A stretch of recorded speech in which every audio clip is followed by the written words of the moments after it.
పరిచర్య చేయడం ద్వారా కలిగేటటువంటి మేలు. పరిచర్య అంటే మీ దృష్టిలో రకరకాల పరిచర్యలు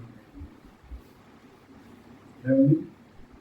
పరిచర్య అనగానే చాలా మంది రకరకాల ఆలోచనలు చేస్తూ ఉంటారు. కానీ పరిచర్య అంటే ఏంటో మీకు ఒకసారి పరిచయం చేస్తాను. అంటే మామూలుగా ప్రతి మనిషికి కూడా అమ్మ ప్రార్థన చేయండి అంటే ప్రార్థన చేస్తారు, అమ్మ మందిరానికి రమ్మంటే మందిరానికి వస్తారు, అమ్మ పాట పాడంటే పాట పాడతారు, ఇవన్నీ కూడా చేయాలి. కానమ్మా పరిచయం చేయండి అమ్మా అంటే ఏం చేస్తారు? ఎక్కడ దొంగలు అక్కడే గప్చిప్ సాంబార్. అంటే ఏంటంటే చాలా మంది అన్ని చేయగలరు, కానీ పరిచర్య చేసేటటువంటి విషయానికి వచ్చేసరికి కొద్దిగా వెనకడిగేస్తారు. కానీ పరిచర్య చేయడం ద్వారా మనం ఎన్ని మేళ్ళు పొందుతామో నేర్చుకుంటాం. ఉదాహరణకి ఆదికాండము 39వ అధ్యాయం 4వ వచనం. ఆదికాండము 39వ అధ్యాయం 4వ వచనం. అతనికి కటాక్షము కలిగెను గనుక అతని యొక్క పరిచర్య చేయువాడాయను, మరియు అతడు తన ఇంటి మీద విచారణకర్తగా అతనిని నియమించి తనకు కలిగినదంతయో.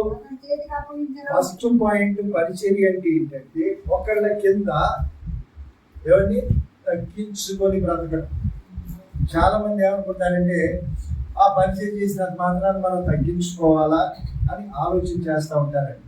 కానీ పరిచర్య చేయడానికి ఎవరైతే సిద్ధపడ్డారో వాళ్ళు ఖచ్చితంగా తగ్గించుకోవాలి. ఇక్కడ యోసేపు మీద అతనికి కటాక్షము కలిగెను గనుక, ఒక వ్యక్తికి మన మీద కటాక్షం కలగాలన్నా దయ కలగాలన్నా మనం మొట్టమొదటి ఏం చేయాలంట? పరిచర్య చేసే వారంగా ఉండాలి, మనల్ని మనం తగ్గించుకునే వారంగా ఉండాలి. అతని యొక్క పరిచర్య చేయువాడాయను. చూసారా, యోసేపు తీసుకురాగానే అందరం ఎక్కించాల దేవుడు కొన్ని అనుభవం కలిగినటువంటి పాఠాలను నేర్పి తీసుకెళ్లి ఒక ఉన్నతమైన స్థానంలో కూర్చోబెట్టాడు. ఒక వ్యక్తి ఎదుగుదలకి కారణం ఏంటంటే తగ్గించుకోవటం. ఆ తగ్గించుకునే కొద్దీ కూడా దేవుడు ఏం చేస్తాడు తెలుసా? అంచెలంచెలుగా అంటే ఏంటంటే స్టెప్ బై స్టెప్. ఎప్పుడైనా ఒక వ్యక్తి లోకంలో మీరు చూసుకుంటూ ఉండండి, ఒకేసారి ఎదిగినటువంటి వ్యక్తి ఎక్కడ కూడా బాగుపడిన దాఖలాలు లేవు. చూసుకోండి మీరు కావాలి. కానీ అదే స్టెప్ బై స్టెప్ ఒక్కో మెట్టు ఎక్కుతూ రూపాయిని సంపాదించినటువంటి వారు నిలవేసిన వాళ్ళు ఎక్కుంటారు. అంటే ఏంటంటే దీని ద్వారా ఒకేసారి మనం అందరం ఎక్కాలి అనే ఆశ మనలో ఉండకూడదు. మొట్టమొదట ఇక్కడికి తీసుకురాగానే కొద్దిగా మంచి ఉద్యోగం ఇవ్వచ్చు, కానీ ముందు పరిచర్య చేసేవాడిగా యోసేపును వినియోగించుకున్నాడు.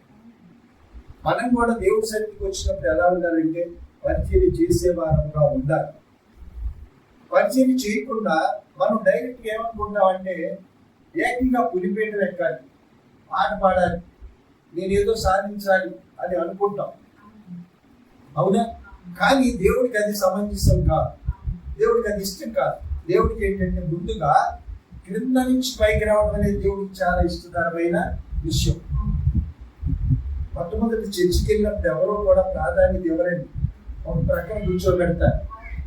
కూర్చోబెట్టిన తర్వాత రెగ్యులర్గా ఒక 5-6 నెలలు వస్తున్నారు అనుకోండి, ఇప్పుడు పాటిస్తే బాగుంటుంది, లేకపోతే దేవుని వాక్యం ఇస్తే బాగుంటుంది, ప్రార్థన ఇస్తే బాగుంటుంది అని. మేము మందిరానికి వెళ్ళిన తర్వాత మాకు దాదాపు ఒక 2-3 సంవత్సరాలు చాలా కష్టమైంది. కానీ తర్వాత దేవుని కృప ఎలా ఉందంటే మొట్టమొదటి మేము పరిచర్యలో ఎంటర్ అవ్వడం మొదలు పెట్టాం. పరిచర్య అంటే ఏంటంటే ఎక్కడైనా భోజనాలు జరిగినప్పుడు కానీ లేకపోతే ఏదైనా సహాయం చేయవలసిన పరిస్థితి, మొట్టమొదటి మేము ఏం చేసేవాళ్ళం తెలుసండి? మీరు చెప్తే నవ్వుతారు.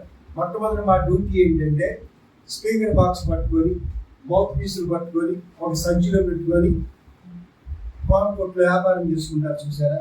అట్లా వెళ్ళేవాళ్ళం. ఎప్పుడు అందరి విశ్వాసులు వచ్చేటప్పటికి నేనేం చేయాలి అంటే మైక్ పెట్టాలి, మైక్ కనెక్షన్ ఇవ్వాలి, యాంప్లిఫైర్ బాక్స్ పెట్టాలి, ఎక్కడెక్కడ పెడితే ప్రజలకి సువార్త వినపడుతుందో ఆ ప్రాంతంలో మనం మైక్ ఉంచాలనే ఆలోచన కలిగిన వారినై మేము అక్కడికి వెళ్ళి ఆ పరిచర్య అంతా చేసేసి మరి దైవజనులు వచ్చేసరికి మేము రెడీగా పెట్టేవాళ్ళం. దైవజనులు రావడం మొదటి సంధించేవాడు. ఏమండి, అప్పుడు ఆయన ప్రార్థన చేసేవాడు. ప్రార్థన చేస్తే అప్పుడు ఆయన ఏం చేసేవాడు తెలుసా? Just observation. అంటే ఎలాగా, సురేఖ పనాల నుంచి వస్తుంది ఒక పాటి పాడు, లేకపోతే పలానా టైంలో వస్తుంది ఈవిడికి ఒక పాటి పాడు.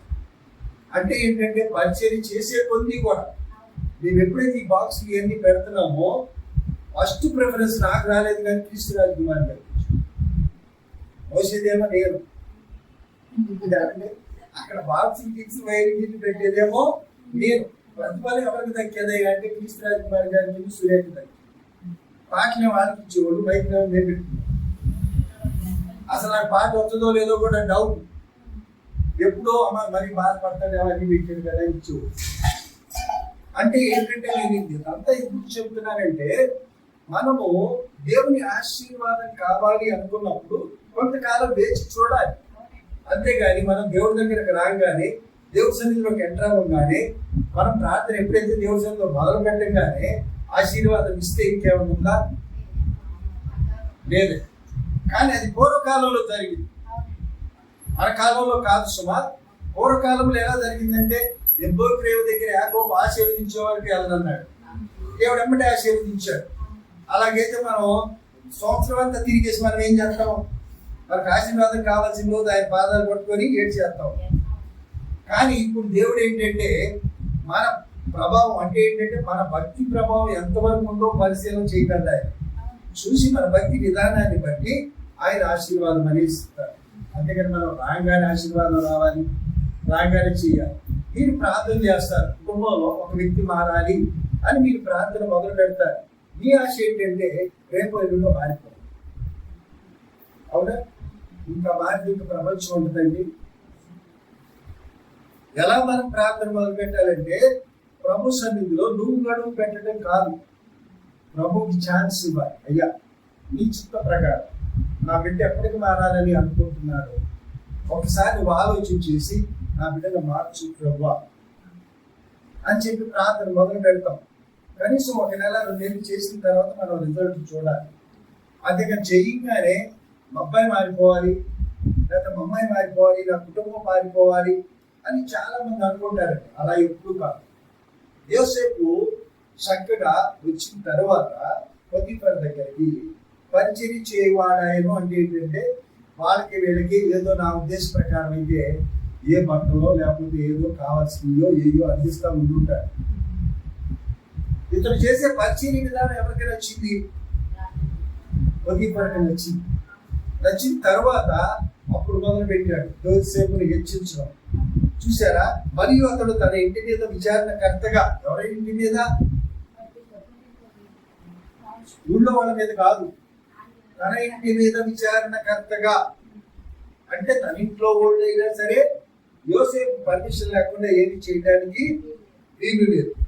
అతనిని నియమించి తనకు కలిగినదంతయు అతని చేతికి అప్పగించాను. చూసారా? మొత్తం తీసుకెళ్ళి ఎవరి చేతిలో పెట్టాడండి? యోసేపు చేతిలో పెట్టాడు. అక్కడ ఒక రూల్ కూడా పెట్టాడు. అంటే తర్వాత చదువుకుంటే మీకు అర్థం, యోసేపుకి తెలియకుండా ఎవరి కాలైనా చెయ్యి అయినా కలవడానికి కూడా వీలు లేదండి. అంటే దేవుడు ఎంత కృపామయుడో ఆలోచించి, ఒక వ్యక్తికి కష్టాలు వచ్చినంత మాత్రాన ఆ కష్టాలు పర్మనెంట్ గా ఉంటాయి అనుకోవడం మనం ఏంటి అనాలోచితం, అంటే ఆలోచించవలసిన విషయం కాదు. ఎందుకంటే యోసేపుకి మొట్టమొదట గుర్తుపెట్టుకోవాలి. మనం మొట్టమొదటి యోసేపు జీవితాన్ని మనం తీసుకుంటాం. మనం ఏమనుకుంటామంటే, సుఖం వచ్చిన తర్వాత ఇంకా కష్టం రాదనుకుంటాం. అవునా? కానీ యోసేపుకి అలా జరగలేదే. యోసేపుకి మొట్టమొదటి సుఖం ఎక్కడ? తండ్రి దగ్గర నిలువుటైకి ఎంచుకొని చక్కగా ప్రేమగా చూసుకుంటూ నాన్నగొండలో కూర్చొని చక్కగా ఆయన పెట్టి తింటా, అన్నదమ్ముల మీద సాడి చెప్తా, ఇదంతా సుఖమయమైనటువంటి జీవితం. ఏమంటే కష్టతరమైన జీవితం ఏంటి? మళ్ళా వాళ్ళందరూ తీసుకొచ్చి గుంటలో పడేసి అతను చంపబోతా ఉంటే తిరిగి ఒక అన్న రక్షించిన విధానం. అక్కడి నుంచి కష్టాలు. మళ్ళీ అక్కడి నుంచి పొతిఫర్ దగ్గరకు వచ్చాడు. పొతిఫర్ దగ్గరకు వచ్చిన తర్వాత మళ్ళా సుఖం వచ్చింది. మళ్ళా సుఖం ఎలా వచ్చింది? ఏమండి, అక్కడ చెప్పాడు కదా, పరిచర్య చేస్తున్నప్పుడు పొతిఫర్ దృష్టి యోసేపు మీద పడింది. అప్పుడు యోసేపుకి సుఖమైనటువంటి జీవితం వచ్చింది. అవునా? అంటే కష్టాలు, శ్రమలు, సుఖము, సంతోషం గురించి చెప్తున్నారు. తర్వాత మళ్ళా కష్టం వచ్చింది. ఎప్పుడు? ఏమంటే తన భార్య విషయంలో, పొతిఫర్ భార్య విషయంలో మళ్ళా యోసేపుకి కష్టాలు ఎదురయ్యాయి. జైల్లో పెట్టించారు, జైల్లో కష్టాలు అనిపించారు, అయిపోయింది. మళ్ళా మానదాయకుడు ఎప్పుడైతే అయ్యా కలలు కనేటటువంటి ఒక వ్యక్తి మన జైల్లో ఉన్నాడని చెప్పగానే మళ్ళా తీసుకొచ్చి ఏం చేశారండి? మళ్ళా సుఖం అనిపించేటట్టు చేశాడు దేవుడు. ఇక్కడ ఎన్ని దశలు ఉన్నాయో చూడండి. ఒకటి, తండ్రి దగ్గర సుఖమైనటువంటి జీవితం. రెండోది, అన్నలు గుంటలో పడవేసినప్పుడు కష్టపడిన జీవితం. మళ్ళా వీళ్ళ దగ్గరకు వచ్చి పరిచయం చేసిన జీవితం పొతిఫర్ దగ్గర. మళ్ళా తర్వాత ఖైదులోకి వెళ్ళిన తర్వాత కష్టమైన జీవితం. మళ్ళా తిరిగి ఒక అధికారిగా పొతిఫర్ నియమించిన తర్వాత సుఖమయమైనటువంటి జీవితం. ఇందులో మీరు గ్రహించింది ఏంటి? ఇక్కడ మీరు గ్రహించింది కష్టాలు, శ్రమలు, సుఖము, సంతోషం అన్ని బాగా. ఇందులో గ్రహించాల్సిన ఒక మర్మం ఉంది. అది ఏంటంటే, దేవుడు ఎప్పుడైతే కంప్లీట్ గా ఆశీర్వాదం ఇచ్చాడో నువ్వు మళ్ళా తిరిగి కష్టదశలోకి రావు. గుర్తుపెట్టు. యోసేపుని దీవించిన తర్వాత, రాజైన తర్వాత, మళ్ళా తీసుకొచ్చి భార్య విషయం అయిపోయిన తర్వాత తీసుకొచ్చి మళ్ళా బయటకు తీసుకొచ్చిన తర్వాత కష్టాలు ఎక్కడైనా కనబడ్డాయిగా? చూసారా? మీరు బైబిల్ చదువుతున్నారా? అంటే ఎప్పుడైతే మళ్ళా తిరిగి జైల్లోకి బయటకు వచ్చాడో ఆటోమేటిక్ గా మళ్ళా సుఖమైనటువంటి జీవితం వచ్చింది. అక్కడి నుంచి కష్టాలు. అంటే మన భక్తి జీవితం కూడా అంతే. మొట్టమొదటి వచ్చినప్పుడు కష్టాలు వస్తాయి, మళ్ళా సుఖం వస్తుంది. మళ్ళా సుఖం వచ్చిన తర్వాత మళ్ళా కష్టాలు ప్రారంభమవుతాయి. మళ్ళా కష్టాల తర్వాత సుఖమైనటువంటి జీవితం ఉంటుంది. కానీ చివరికి దేవుని ఆశీర్వాదాన్ని ఎప్పుడైతే పూర్తిగా పొందుతున్నామో ఆటోమేటిక్గా ఇంక కష్టాలు రావు. అవునా కాదు? అంటే దేవుని ఆశీర్వాదం పూర్తిగా పొందుతున్నాం. ఇంకా మన తిరిగి దేవుడు దిగజారిపోయిన స్థితిలో ఉంచడం. ఏ స్థానంలో అయితే ఉన్నావో ఆ స్థానంలోనే నిలబెట్టాలి. అందుకని మనం ఎప్పుడు కూడా ఏం చేయాలంటే, దేవుని యొక్క పూర్తి ఆశీర్వాదాన్ని పొందుకునే వరకు కూడా మనలో ఓర్పు ఉండాలి. ప్రభు సన్నిధిలో ప్రార్థన చేస్తూ ప్రభుని ఇచ్చే ఆశీర్వాదం పొందుకునేటటువంటి బిడ్డగా నేను ఉండాలని మనం ప్రార్థన చేసుకోవాలి. తర్వాత 2వ అధ్యాయం చూడండి. మొదటి సమూయేలు గ్రంథం 3వ అధ్యాయం 3వ వచనం. మొదటి సమూయేలు గ్రంథం 3వ అధ్యాయం 1వ వచనం. బాలుడైన సమూయేలు ఏలీ ఎదుట యెహోవాకు పరిచర్య చేయుచుండెను.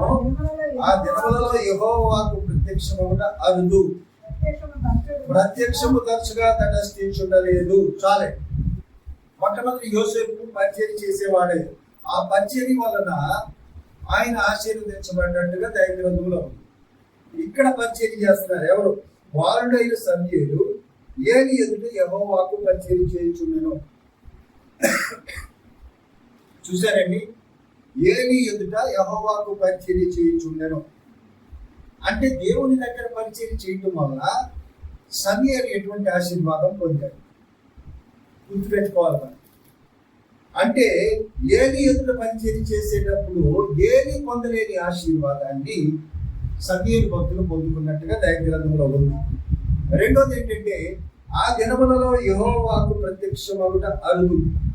దేవుడు ప్రత్యక్షత అనేది లేదంటండి ఆ రోజుల్లో. అంటే దేవుడు మాట్లాడటం, ముఖాముఖి దర్శించడం భక్తుల్ని, ఇలాంటి విషయాలు ఏమీ కూడా లేవు. కానీ సమూయేలు కాలంలో, సమూయేలు పరిచయం చేసేటటువంటి దినాల్లో అది ప్రారంభం. అంటే ఇప్పుడు మనం ఏమనుకోవాలి? సమూయేలు నుంచే దేవుని ప్రత్యక్షత మొదలైందని అనుకోవాలి. అంటే దేవుని ప్రత్యక్షత అనేది మన భక్తి జీవితాన్ని బట్టి, మనలో ఉన్నటువంటి మంచి స్థితిని బట్టి దేవుడు మాట్లాడతాడండి మనతో. మనం ఎప్పుడు కూడా అలా కోరుకోం. మనం ప్రార్థన చేస్తాం, మందిరానికి వస్తాం, పాటలు పాడతాం, అన్నీ బాగా ఉంటాయి. కానీ మనం ఎప్పుడు కూడా ప్రభా నువ్వు డైరెక్ట్గా నాతో మాట్లాడయ్యా అని ఏ రోజు అడగం. ఎందుకంటే మాట్లాడకపోయినా మనం పనులు జరుగుతాం. అంతే కదండి.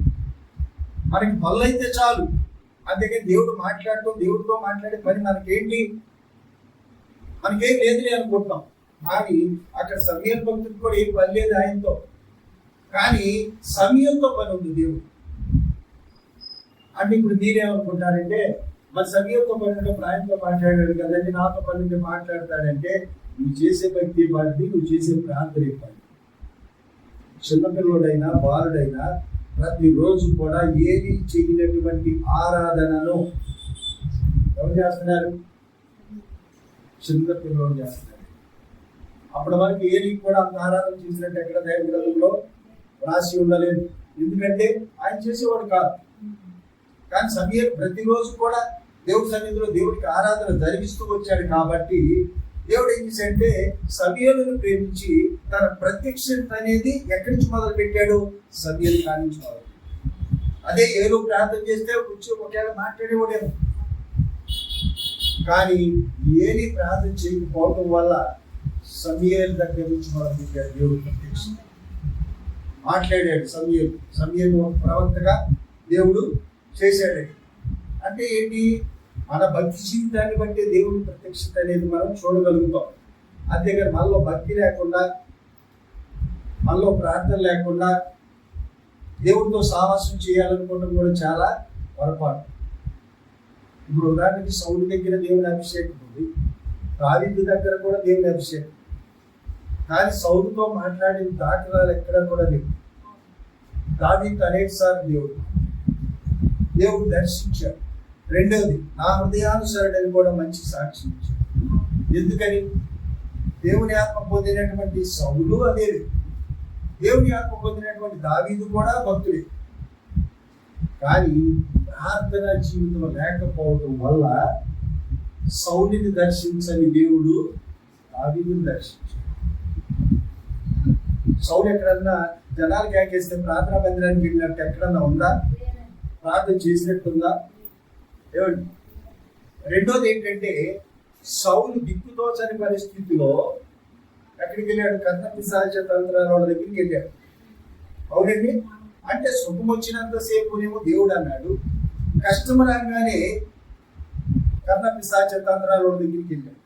దావీదుకి జీవితంలో ఎన్నో కష్టాలు వచ్చాయి. ఏ రోజన్నా కర్ణపిశాచ తంత్రాలోళ్ళు కానీ, లేకపోతే ఇంకా చేతబళ్ళు, చెల్లంగి వాళ్ళు, వీళ్ళందరూ దగ్గరికి ఎక్కడన్నా వెళ్ళినట్టుందా? లేదండి. దేవుడితోనే పోరాడేవాడు, దేవుడిని అడిగేవాడు, ప్రభా ఏమండి, అవునే కదా, సిగ్లెట్ ప్రాంతంలో అక్కడే కూర్చొని అరణ్య ప్రాంతంలో ప్రార్థన చేస్తున్నాడు, ప్రభా నన్ను ఒంటరిగా వదిలేసావు నాయన, నాకెవరు దిక్కులేని ప్రభా, నా ప్రక్కన ఉన్న బలమంతా కూడా ఎవరు లేరు బాబు, నన్ను ఈ పరిస్థితిలో వదిలేస్తావా తండ్రి అని చెప్పి దేవుడిని అడిగితే ఐదుగా కూర్చొని దేవుడు ఎంత జాలి కలిగినవాడంటే, నువ్వు ఒంటరిగా ఉండి ప్రార్థన చేస్తుంటే ఆయన తోడుగా ఉండి బలపరిచే దేవుడు. అంతేగాని నా బిడ్డ ఒంటరిగా చేస్తుంది కదా పర్వాలేదు నేను వదిలేసే దేవుడు కాదు. ఆయన కూర్చొని నిన్ను సంతృప్తి పరిచి నీ ప్రార్థన ద్వారా నువ్వు సంతోషం కలిగేటట్టు చేసి ఆయన అక్కడి నుంచి లేచి వెళ్ళే దేవుడు. అంతేగాని మనం ఎప్పుడు కూడా ప్రార్థన చేస్తుంటే నేను ఒంటరిగా చేస్తున్నాను, నా ప్రార్థన ఎవరు వింటలేదు అని చెప్పి మనం చాలా మంది బాధపడుతూ ఉంటాం. కానీ దేవుడిని ఆహ్వానిస్తే ఖచ్చితంగా దేవుడు వస్తాడు. దేవుడు వచ్చి నీ ప్రార్థన, నా ప్రార్థన కూడా వింటాడు. అలాంటి వినేటటువంటి అనుభవం నువ్వు వెళ్ళాలి. నువ్వు వెళ్తేనే ఆ పని జరుగుద్ది. నువ్వు వెళ్ళకుండా మాత్రం ఎప్పుడు పొరపాటు కూడా దేవుడు వచ్చి తన ప్రత్యక్షత మీకు రుజువుపరచుకోవాల్సిన అవసరం ఆయనకి లేదు. ఆయన వచ్చి ఆశీర్వదించేటట్టు నువ్వు చేసుకోవాలి. పట్టుదల కలిగి యాకోబు ప్రార్థన చేశాడని దైవ గ్రంథంలో రాయబడింది. అంటే ఆయన గురంతా ఒకటే, ఇవాళ ఏమైనా సరే దేవుడో లేదో తెలుసుకోవాలి. ఆ ఆశీర్వాదం ఎందుకు ఇవ్వడు? ఆయన నా దేవుడు అని చెప్తున్నారు కదా అందరూ. అలాంటి ఆయన నాకెందుకు ఆశీర్వాదం ఇవ్వడు అని చెప్పి. కానీ ఎప్పుడైతే మనలో భయం ఉంటుందో దేవుని ఆత్మ పనిచేయటం మొదలు పెడుతుంది. గుర్తుపెట్టుకోండి, యాకోబులో దేవుని ఆత్మ ఎప్పుడు పనిచేయటం మొదలు పెట్టింది? పారిపోయిన దగ్గర నుంచి కూడా దేవుని ఆత్మ లేదు. కానీ ఎప్పుడైతే బేతేలుకు వచ్చాడో, రాయిని తలగడిగా చేసుకొని పడుకున్నాడో దేవుని ఆత్మ పనిచేయటం. దేవుని ఆత్మ ఎప్పుడైతే పనిచేయటం మొదలు పెట్టిందో యాకోబులో ఒక భయం వచ్చింది. అమ్మో ఇది దేవుని మందిరం, దేవుడి ప్రదేశం. అప్పుడు తీర్మానాలు చేసుకున్నాడు, అయ్యా నా రాకపోకలు అంతట్లో కూడా తినడానికి ధరించడానికి వస్తావు, సమస్తము నువ్వు సమకూర్చి కదా, నీవు నా దేవుడు నీ కుమారుడు అన్నాడు అని బయలుదేరాడు. అంటే యాకోబులు అప్పటికి భయం వచ్చేసింది, దేవుడు ఉన్నాడు, దేవుడు ఆరాధించాలి, దేవుడికి ప్రార్థన చేయాలి. కానీ యాకోబులో ఉన్నటువంటి చిన్న లోపం ఏంటంటే సుఖమయమైనటువంటి జీవితం వచ్చేసరికి దేవుని దగ్గర ప్రార్థన జీవితాన్ని మర్చిపోయాడు. ఆ ప్రార్థన జీవితం ఎప్పుడైతే మర్చిపోయాడో మళ్ళా యాకోబుకి కష్టాలు మొదలయ్యి. గుర్తుపెట్టుకోండి ప్రియమైన దేవుడు పెట్టినారా, నేను ఒక్కో స్టెప్ చెప్తున్నానండి, మీకు చక్కగా అర్థమయ్యేటట్టు చెప్తున్నారు. యాకోబు సుఖమయమైనటువంటి జీవితం ఇచ్చి అక్కడికి ప్రయాణమై వెళ్తున్నప్పుడు బేతేలులో దేవుడు మాట్లాడినప్పుడు యాకోబులో భయం కలిగింది. అక్కడి నుంచి మళ్ళీ సుఖం వచ్చింది. సుఖం వచ్చిన తర్వాత ఎప్పుడు సుఖం వచ్చింది, ఎవరి దగ్గరికి వెళ్ళాడు యాకోబు?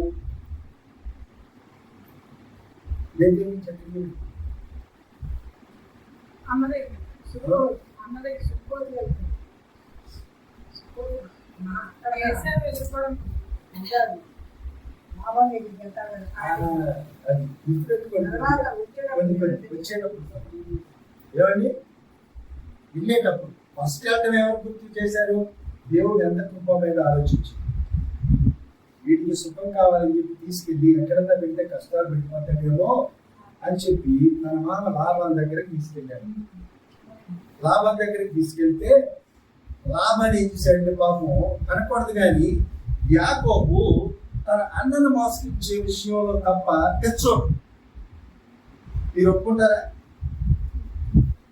ఒప్పుకోరా? తెచ్చోడండి యాకోబు. ఏం తెలియదు యాకోబుకి, యాకోబుకి అసలు ఏం తెలియదు. అర్థమైందా? అమ్మ వెనకాల నుండి గిల్లుతా ఉంటే వెళ్ళాడుగా తప్ప అసలు ఏం తెలియదు యాకోబు. తన మామ దగ్గరికి వెళ్ళాడు బాగాను. తెచ్చోడు కాకపోతే మామ చెప్పులు కాకపోతే కథలు ఎవరు నమ్ముతాడండి? అయ్యా నా కుమార్తె తిరుగుతానగానే పాపం 7 సంవత్సరాలు ఉంటుంది. తేన ఎవరు నిలబెట్టింది? ఎవరు నిలబెట్టాడు? జబ్బు కాళ్ళ అమ్మాయిని తీసుకొచ్చి ఎదురుగా ఖచ్చితంగా తీసుకున్నాడు. వేసి దాన్ని మళ్ళా ఒక అంతరం వేశాడు పాపం. అంటే ఎంత అమ్మాయి కూడా చూడండి యాకోబు. ఏమండి తర్వాత అప్పుడు అంటాడు అనమాట, అయ్యా పొరపాటు జరిగింది అయ్యా, మరి పెద్దదానికి పెళ్లి చేయకుండా చిన్నదానికి చేయకూడదు కదా, ముందు పెద్దదాన్ని తీసుకోమన్నాడు. తనని యాకోబు లేకుండా రెడీ చేయడు. తర్వాత అన్నాడు మళ్ళా వెళ్ళిపోతాడేమో వీడని, మళ్ళా ఆశీర్వాదం పోద్దేమోనని ఏం చేశాడు? నా చిన్న కూతురు పడిస్తానయ్యా మళ్ళా 7 సంవత్సరాలు, మళ్ళా 7 సంవత్సరాలు చేశాడు. మళ్ళా 2వ కూతురు చేశాడు. అంటే ఏంటి? అక్కడికి కూడా యాకోబు తెచ్చోడే. మరి తెలివితేటలు ఎప్పుడు వచ్చినాయండి? దేవుని కృప ఎప్పుడైతే ఒక వ్యక్తికి తోడుగా ఉంటుందో తెలివితేటలు పెరుగుతుంది. నన్ను చిన్నప్పుడు మా వాళ్ళందరూ విశాఖపట్నం, ఎందుకంటే ఇక్కడ కూర్చున్న ఒకటి కానీ దేశం అంతా తిరిగిపోతా ఉంది. అంటే ఏంటి? ఎక్కడో ఆలోచిస్తూ ఉండేవాడు అనేవాడు. సరే నాకు నేను చెప్తే నమ్మలో జీవితంలో ఎదురు దెబ్బలు తగిలే వరకు కూడా నాకు తెలియదు అట్లా పెరగలేదు. చిన్నకూతురు నుంచి చేసినప్పుడు పెరగల. ఒక బాధ్యత అనేది యాకోబులో రాగానే పెరిగింది. ఇప్పుడు ఇంటికాడేమో భార్యలు ఉన్నారు, వాళ్ళకి పిల్లలు ఉన్నారు, వీళ్ళందరూ పోషించాలంటే ఈ మామిచ్చి జీతం సరిపోదు. ఈ చూస్తేనేమో గొర్రెకి బెతుకుపోకన్నట్టు కూర్చుని చెప్తున్నాడు. ఈయన ఏం చేయాలనుకున్నాడు అనుకొని సరేనని చెప్పి ఒక పల్లిని రాశాడు అన్నమాట. పలానా అవన్నీ చెప్పాలని చాలా ఉంది. గొర్రెలు యాకోబు నీకేం గొర్రెలు కావాలి? నాకు సార్లు కావాలయ్యా. సరేనని చెప్పి ఆ గొర్రెలు మనం వేసేటప్పుడు ఏం చేశాడు? దేవుడి ప్రభు వల్ల యాకోబు ఏ సార్లు అయితే కోరుకున్నాయో ఆ సార్లు ఇప్పించాడు. మళ్ళా లాభాన్ని అన్నాడు, అమ్మో సార్లు కాదు కానీ ఈసారి నువ్వు 5 తీసుకోకపోయి అంటే మామూలు సార్. ఈసారి దేవుడు ఏం చేశాడు? మామూలు ఇచ్చాడు. ఇప్పుడు దేవుడు యాకోబుకి తెలివితేటలు పెరుగుతున్నట్ట తగ్గుతున్నట్ట? పెరుగుతున్నాయి. అంటే ఎలా పెరుగుతున్నాయి? దేవుని కృప యాకోబుకి ఎప్పుడైతే తోడయిందో తెలివితేట పెరుగుతుంది. అంటే ఏది అడగాలో కూడా దేవుని ఆత్మ బోధిస్తూ ఉంది. సార్లు అడుగు యాకోబు, ఈసారి ప్లేని అడుగు, ఈసారి అయ్యి అడుగు, ఇది అడుగు అని చెప్పి ఈ రెండు ఇచ్చేసరికి ఈర్ష్య వచ్చేసింది లాభం. ఈర్ష్య వచ్చేసి అమ్మో దేవుడు ఎటుపడితాడు యాకోబుకి న్యాయం చేస్తున్నాడని ఇక కనుకనివ్వకుండా ఆలోచన చేస్తున్నాడు. యాకోబు తీసుకొచ్చేసి పారిపోతాడు. వెనకాల పడ్డాడు. మనం దేవుడు తోడుగా ఉంటే ఎలా రక్షిస్తాడు దేవుడు చెప్తున్నాడు. దేవుడిని పారిపోతుంటే లెక్క అయితే లాభాలు కంటపడితే చంపేయాలిగా. కానీ దేవుడు మధ్యలో మాట్లాడుతున్నాడు. ఎవరి యాకోబుతో నువ్వు ఏ విధంగానైనా నాకు విరోధంగా నువ్వు మాట్లాడినట్టు కానీ మంచి కానీ చెడు కానీ ఏది కూడా మాట్లాడకూడదు నువ్వు అనగానే మామూలుగా మనం మాట్లాడితే ఏమైనా తిరస్కరించేవాడేమో కానీ దేవుడు మాట్లాడేసరికి ఏం చేశాడు? అటెన్షన్. ఓకే ప్రభు, ఓకే అన్నాడు. వెళ్ళి అన్నాడు నిజంగా నీకు దేవుడు తోడుగా ఉన్నాడు అయ్యా, దేవుడు మాట్లాడుతున్నాడు ఈ తరపున అని చెప్పాను. ఇప్పుడు మనం దాన్ని బట్టి ఏం అర్థం చేసుకోవాలి? ఒకటి తెలివితేటలే దేవుడు ఇచ్చింది, జ్ఞానము దేవుడు ఇచ్చేది. ఒకవేళ మనం పెరిగితనంతో పారిపోతున్న ధైర్యం కలిగిన ఆత్మనిచ్చి ఎదురువారితో మాట్లాడగలిగే ధైర్యాన్ని ప్రసాదించేది కూడా ఆయన. అంటే దీన్ని బట్టి ఏంటి? దేవుడి కృప లేనిదే నువ్వు ఒక్క అడుగు ముందుకి ఏదో వెనక్కి.